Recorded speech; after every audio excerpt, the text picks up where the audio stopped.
right here.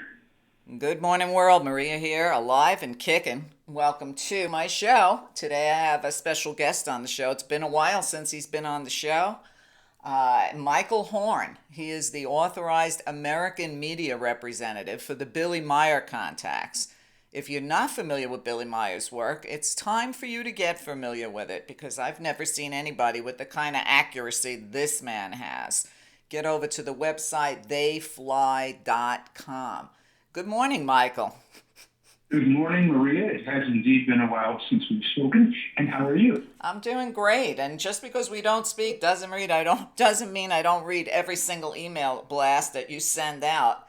And I'm always aghast at the information and the accuracy, especially putting it together with what's going on in the news.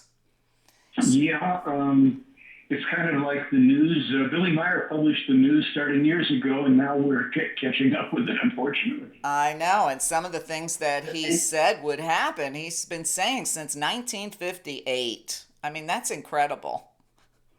Yeah, it's actually since 1951. It was when he first started publishing the prophetic information, and that was a lot about the environmental damage, climate change, the ozone damage, weaponry that would be developed, genetic manipulations, all sorts of things. 14 years of age. Unbelievable. How is Billy doing? He's fine. He's had a heart valve replacement about a year ago, and so that that takes a little bit of energy out of you. But for 79, he's doing fine. Okay, well, for new listeners that aren't familiar, I mean, I don't expect you to tell his whole story. Can you just explain who Billy Meier is?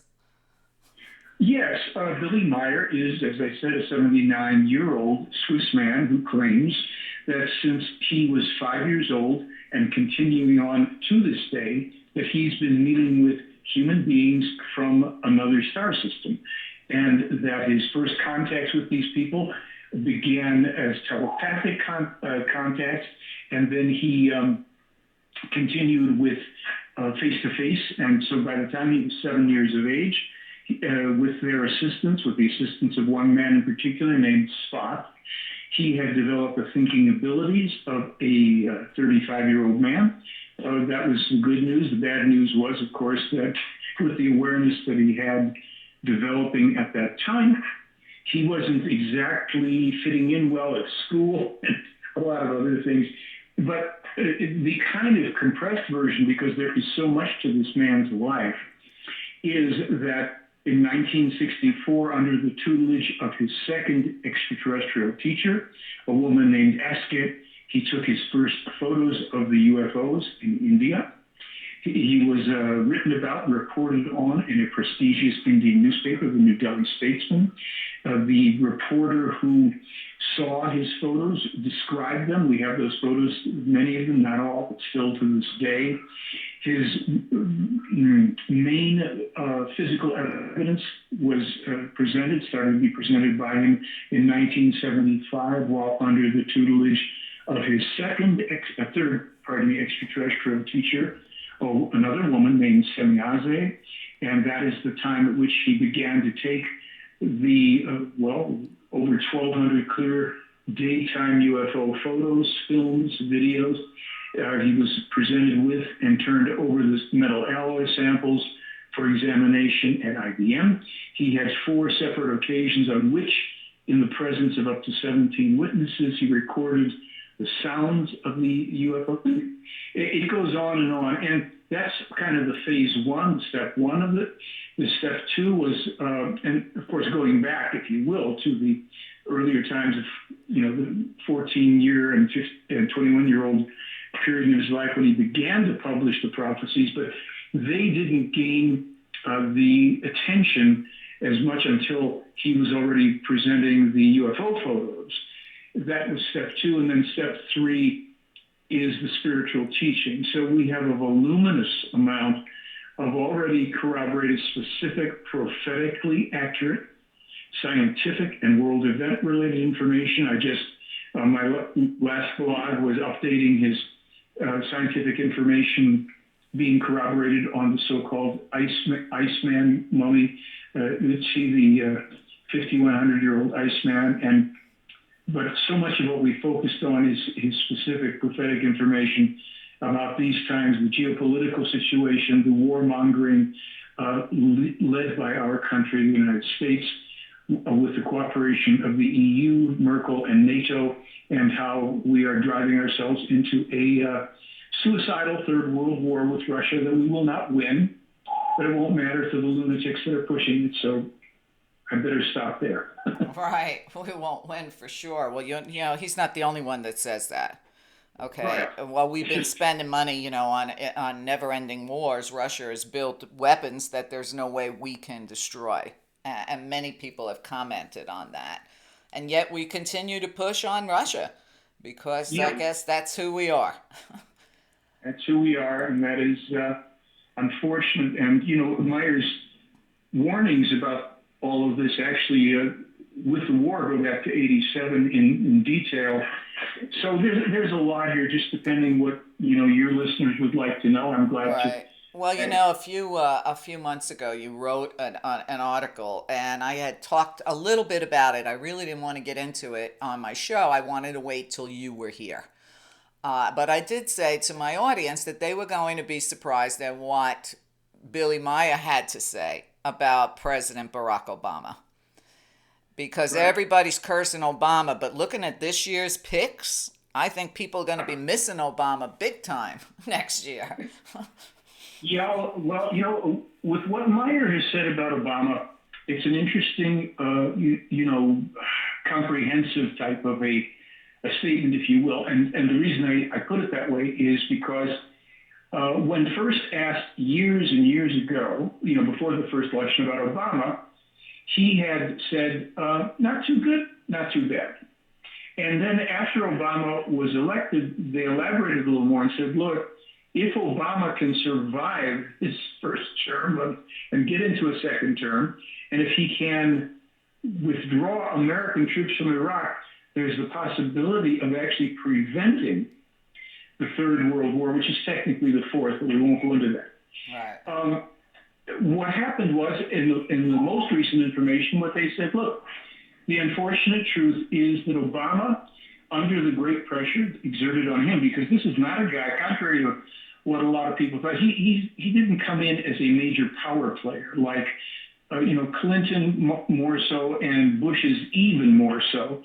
While people can say, well, Obama was backed by Soros and this and that, and it all be true, but he himself didn't come in as somebody he was charismatic, but I never got that he was powerful in his own right. Now, what Meier and the Plejarans said was, unfortunately, he was turned through the pressures exerting on him because his intention all along, and this is why I think he was successful in being elected, because he did exude a vision and a positivity, optimism, and sincerity, and he believed it.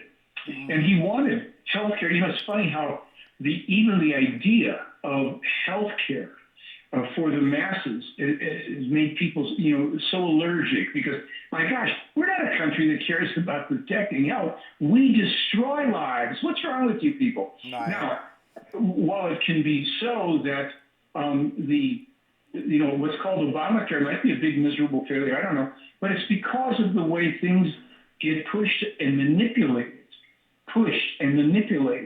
And it's, you know, we've been bred into stupidity in this country, genocide from the formation of it. And, you know, there's tons of good people here. But the dominant energy, the dominant mass media, the dominant political, the dominant religious thinking and programming, it's an upstream battle. When I saw Billy in May this year, he said, you know, the simple people can do nothing about it because the power structures, the people in power is, you know, it's too daunting for the people to deal with it. All the good people that want it, they are simply abused through this, and they are, you know, manipulated and controlled. So I had asked Billy at that time about the elections because, number one, I know that if he wants to know the outcome of it, the Plejaran will tell him. He may not care to know the outcome because I said, so what do you think about, you know, Obama and not Obama, pardon me, about Clinton and Trump. And he said, well, it's my personal opinion. Neither Clinton nor Trump are fit for the presidency. If Clinton gets elected, you get more of, the worst of George Bush. And Trump, it's just as dumb. And I wouldn't disagree with it. This is like just, a bizarre, fraudulent, ridiculous time in our history, one of many, where it's a dead-end game. You can't win justice and truth and freedom and love and peace and harmony. You can't win with either of these people. Trump had some more positives in his overall miserable qualifications in that he spoke, of working with Putin. Great. He spoke of the necessity to close the border, which is true. He'll never build the wall. A wall, isn't the way to do it. If we brought all of our meddling home in the form of the soldiers who aren't, the people who designed the meddling programs, they are people who, go into the service to defend the country, but they're sent into these ridiculous, invasive, illegal operations, wars, destabilizations. But if they were brought home to enforce the borders of the country, as other countries do, you can't just march into Mexico like you can into the U.S. Right. The whole thing with the EU and Merkel, Billy was told about that when he was 7 years old. Spath told him what was coming with Europe and how devastating and destructive it was going to be to Europe, that this union is formed and then they just allow it to be overrun through this kind of mass migration. And of course, Billy also specifically foretold the attacks on France and Europe from radical Islam. He foretold that in 81, but he already foretold the irrepressible worldwide terror coming from radical Islam in 58. So let me ask you this, because I have read some of, your earlier stuff. With these refugees now invading Europe, and correct me if I'm not right, because I've got a lot of information in my head. But didn't Billy also say that this was deliberate and this could be the destruction of Europe? Absolutely. And what he said in one of the contexts, a recent one, Merkel, what the Europeans and the Germans don't know, but what the Plejarans assessed fairly well, she holds an intention to destroy Germany and Europe. That is in her consciousness, whether she is fully conscious of it herself, but that's her agenda. Mm-hmm. And this has opened now, unless people wake up there, and it doesn't look like they will, this has opened the floodgates. As of January 30th of this year, Meier said that there were 17,461 IS sleepers in Europe already as of January of this year due to this opening of the floodgates. So these people are waiting, and some aren't waiting, as you can see, to bring it down on Europe. And as Billy said, all will shake and quiver, and the warriors and fanatics of Islam, the warriors and fanatics, not Muslims, because actually these people aren't even Muslims, really, and Meier and Plejarans have gone to great lengths to explain it. But, we'll demonize all Muslims, of course, it's the American way. But these people are there. They will bring this irrepressible terror, and we, of course, need not kid ourselves that they are also here with this insane policy now of bringing Syrians in, people you can't vet. Sure, there's legitimate refugees in amongst, but the actual legitimate refugees who are fleeing the violence are proportionally very small. These are people who are economic opportunity seekers and people who are deliberately coming to destroy the country. It's just that simple. Well, back in time, Eisenhower was able to secure our borders with 6,000 troops. So what's the problem? If they really wanted to secure them, if Eisenhower could do it in the 50s, I'm sure it could be done now. The powers that be do not want that, and that means, and this is easy to see, and it's been said by others. The Republicans want cheap labor. The Democrats want cheap voters, if you will, pathological, psychopaths like Hillary Clinton. They care not for anything, for the people of the country. She is someone, Meier told me years ago, he said, Hillary Clinton will walk over dead bodies to get what she wants. You just hope that your country doesn't end up with her as president. Well, I mean, you know, the FBI caved in. They gave all the indications. I mean, it was almost cryptic. They said, yes, she's done all these things. Oh, we're not going to prosecute her. right. So that means it's either up to the voters to make sure she doesn't get in, and then, Trump, unless they can be pressured out of it, to indict and put her where she belongs, which is in a prison. That's where people like that belong. But psychopaths are the order of the day. They are the majority of rulers in the world, a great number of the people they rule, but they are the majority of rulers are psychopaths. They don't care. They will say or do anything. They are very good at manipulating and appearing compassionate and caring. They could care less. It's like, this is my goal, and I will do whatever needs to be done to accomplish it. That's it. All right.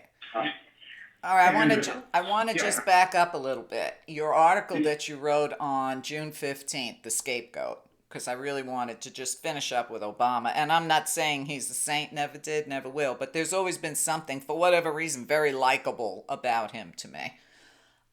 Your article started off with, had Obama known the truth, he would have never sought the presidency, and that he's long had to endure the influence and effective control of various powerful hidden parties under threat of death to his family and himself. Yeah, it's obvious stuff. Yeah.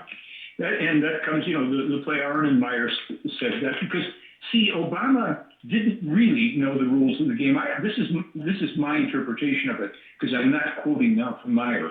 I think what happened was that he did get well courted and supported and encouraged and patted on the back in every possible way, literally and metaphorically, to believe that, look, you're the man for the gig, and when you get in there, you're going to be able to do those wonderful things you really like to do. Right. And this is a guy who somehow survived the insidiousness of all this, the pressure. As I metaphorically say to people, they showed him the Zapruder film at a certain point, and they said, this is how it works. And, right. So this is a guy who stood strong as best he could. He never wanted to do the drone thing. He never wanted the torture programs and all the rest of this stuff. This is stuff that people, it's like, this is scapegoating. We need somebody to scapegoat.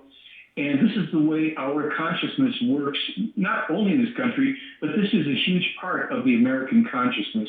It's pile on and kick the guy that you stood for, even when he was down, although many people didn't stand for him and kick him at this point.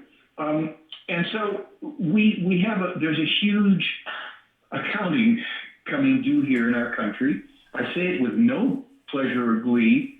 At this point, for the most part, most of it's unavoidable. Remember, in 81 and 87, Meier specifically foretold 2 civil wars coming to America.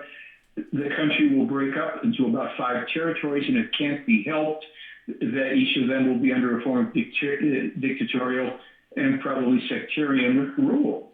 This is what we have bred in our national consciousness through either the ignorance and meaning we not knowing this, deliberately or otherwise, and the deliberateness of the powers that be, the string pullers behind the scene who don't care. This isn't a matter of real patriotism. It's a matter of profit and control. And they will go where the winds blow them should this place get too hot.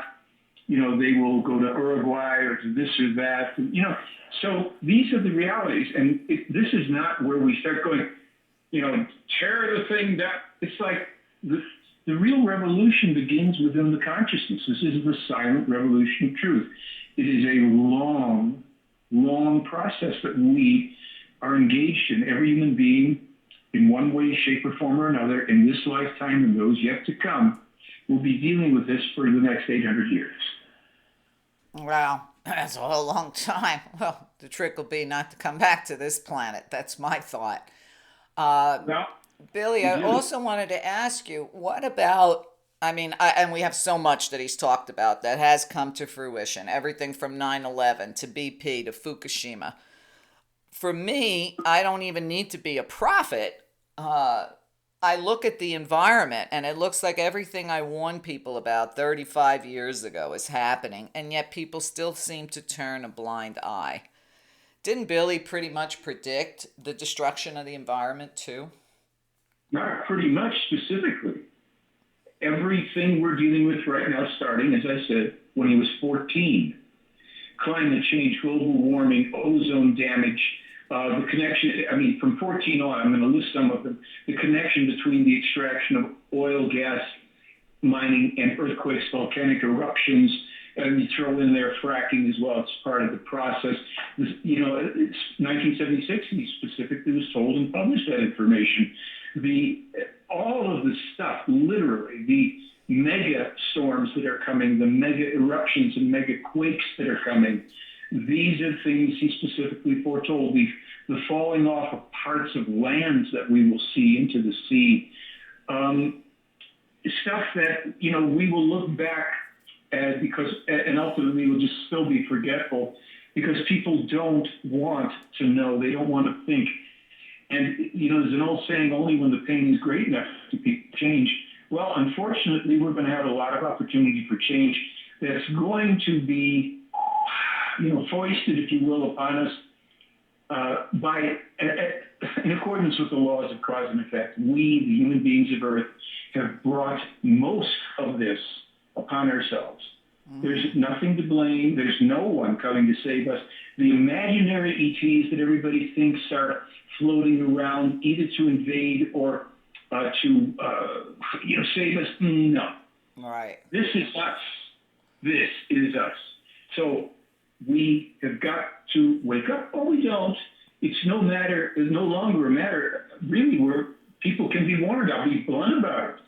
It's just unfolding. I mean, we're seeing the polarization, all this stuff between the police, the people, the Black Lives Matter, the people who are the opportunists who then start pushing this stuff deliberately to polarize people more and more. You know, stay home. Don't go on the streets. If you want to be effective, come together in different ways. Don't, just feed this. But it won't matter what we say at this point any longer. I've never seen Billy, frankly, so pessimistic in all my life. Well, I've never. I could understand it. That was my next question to you. You know, here's a man who's 79 years old. He started getting all this information when he was 5. He tried to warn the world for most of his life. How does he feel when he sees it all happening? Because I have to tell you, I've never been a doom and gloomer. But even when I look at this election, I just tell my audience, I'll even post it on social media. We're doomed. When I look at the environment, I think about the decades that I've been warning people, and Billy's got years on me. And it's hard not to be pessimistic because it's like I've been warning people for 30, 40 years. Now it's here. What can we do about it? And people still don't want to hear it. You got the entire Republican Party who totally discounts science. They don't want to hear it. They just want to keep drilling until there's nothing left. Yeah, well, we know that Trump, if he gets in, he wants to, do more drilling and coal and all this. It's like, okay, we are slow learners. Now, you and me and your audience and many good people who feel, of course, no power in the world, unfortunately, because the lunatics who are greedy, who can't, too much is never enough. We won't deal with the reality. The underlying core is overpopulation. Sorry, people don't want to hear that, but you can only put so many organisms on the planet. And I've got the right to have as many kids as I want. Okay, great, fine, have a nice day. Well, we don't want to learn, so we're going to get the lessons. And now the lessons cannot be held back any longer, and they will flow for a long time to come. And that means even us nice people, we're in the mix. We're all here to get the junk. So the work now is in consciousness. The step 3, phase 3, whatever you want to call it, what's always been there in the Meier case, the bottom line is the core of it is the spiritual teaching. That teaches us, not makes us believe, teaches us if we choose to test it, how to think and how, now through a very long, painstaking process, to correct their thinking. Well, that's going to be quite the job when you got half of America looking for Pokemon. Well, this is it. People here have been dumbed down to such a huge degree, have been turned into techno-toy preoccupied, entertainment-seeking, twerking, tweeting, tattooed, politically correct dopes who don't have priorities straight in life, and they should take your iPhone and throw it away for a while. If you have to go online, check your email, get the news of the day, and turn the damn thing off and start learning how to think. Because it's not what Meier foretold in 1958, that the United States of America and the EU would lead the way to biochipping every man, woman, and child on the planet. Here it comes, folks, because you're so ready to be tattooed beyond recognition, to walk around like a cow led by a ring in your nose, to be a walking hardware store with every piece of metal you can put in your poor body. What's the next logical step? Oh, goody. I can now pay for my groceries because this chip is in my body. The chip that they've now moved to your credit cards. Good night, people. Exactly. Are you just friggin' stupid? Well, but it's everybody says it's convenient, it's fun, and I'm like, okay, but this Pokemon thing has already been exposed to not only be a test, a social experiment, but also that they're sucking all the data away from your phone while you're chasing around looking for Pokemon. And, they put you on pieces of property that the government doesn't have the legal right to photograph, but you're going to photograph it for them because they're going to put Pokemon on it. I mean, how can people not get this? You said, put your iPhone down for a while. I still don't have one and have zero intention of getting one. And outside of... I don't either.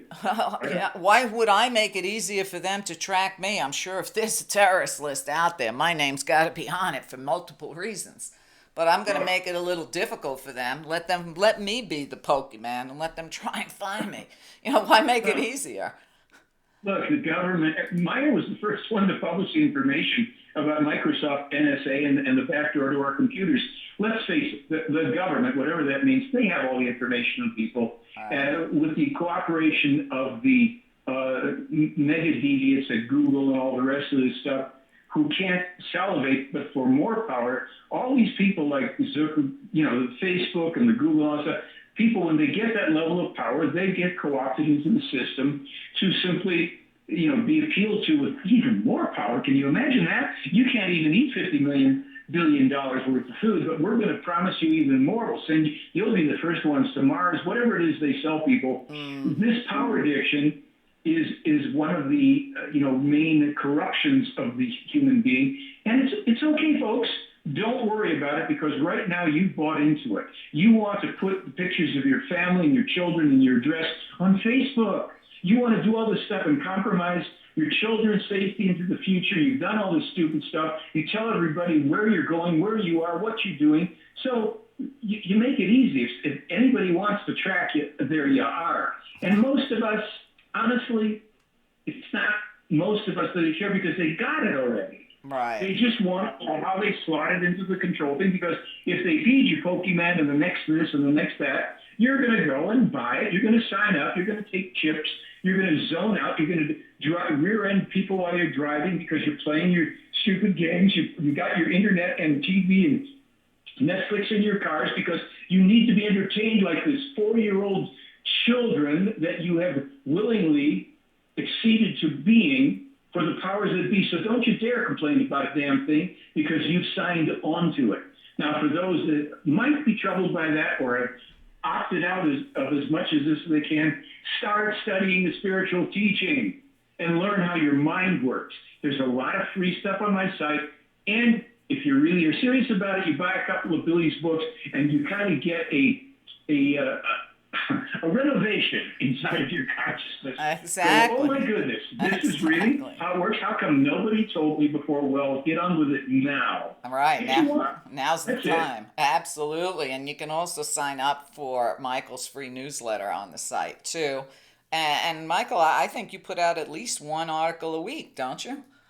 I try to do it on my blog, and there may be a sign-up feature that isn't working. I don't even know. I'd say there's an RS feed. I'm so unsophisticated about it, but I think that'll get you the blog delivered to you. I've got over 530 blog articles up there, and you can document.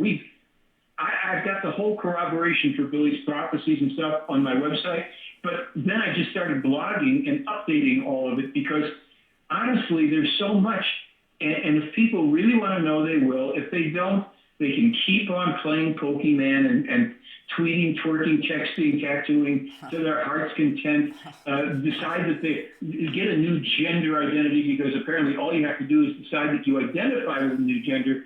By the way, if I don't mind my motor mouthing this in there, there was a woman who was busted working for the NAACP as heading it up, I think, who they busted as not really being black. Oh, yeah, I remember that story. Right. Right. But all she has to do now is come back and say that she identifies with being black, or that, she identifies with being a schnauzer. I don't care. You are now entitled to re-identify yourself so you can march into any restroom or any facility or any situation because you identify, despite the fact that your chromosomes don't identify you that way.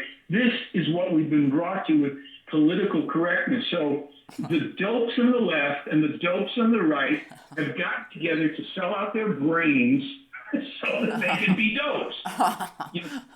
Get off that highway, people. Step aside and let them roll down there. That's what they want to do. They want to keep rolling down that dead-end highway. All right, and rolling over us for sure. Michael, we're going to take a short break. Stay with us. Michael Horn and I will be right back.